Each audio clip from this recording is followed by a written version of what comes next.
High বন্ধুরা, সবাই কেমন আছো? আমি আলহামদুলিল্লাহ ভালো আছি। আর হচ্ছে একটা গুরুত্বপূর্ণ জিনিস নিয়ে আসলাম আপনাদের মাঝে। যে আমার কলেজার ভাই বোনেরা দেখেন, একটা ঔষধি গাছ নিয়ে আসছে আপনাদের মাঝে। ঠিক আছে? জানি না কে কি নামে চিনেন আর কোন অঞ্চলে কিভাবে ডাকে। তবে আমাদের অঞ্চলে যেটা ডাকে সেটাই বলতেছি। যে এটা হচ্ছে কেলাকুচ পাতা। ঠিক আছে? আর দেখেন ফল ধরছে। কই জানি ফলটা? এই যে। ওমা ফলটা পাইকে গেছে গো! এই যে, এই যে। এটা আমরা বলি কেলাকুচ বা কেলাকুচ পাতা। এই ঔষধি গাছটা অনেক অনেক উপকার যাদের হার্টের সমস্যা আছে বা যাদের অ্যালার্জি বেশি আছে বা যাদের হাত পা জ্বালা-পোড়া করে, ঠিক আছে?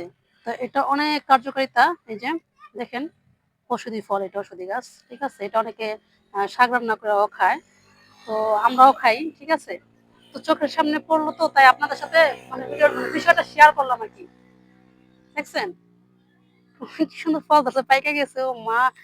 যাদের আরকি এই ধরনের সমস্যা আছে বা এই রোগে যারা ভুগতেছেন তারা এই গাছের সাহায্য নিতে পারেন।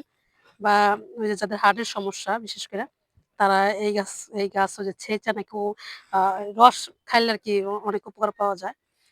তো ভিডিওটা শেয়ার করলাম। যদি ভালো লাগে একটু শেয়ার করে দিবেন, পাশে থাকবেন, সাপোর্ট করবেন। ভালো থাকবেন, সুস্থ থাকবেন। আল্লাহ হাফেজ।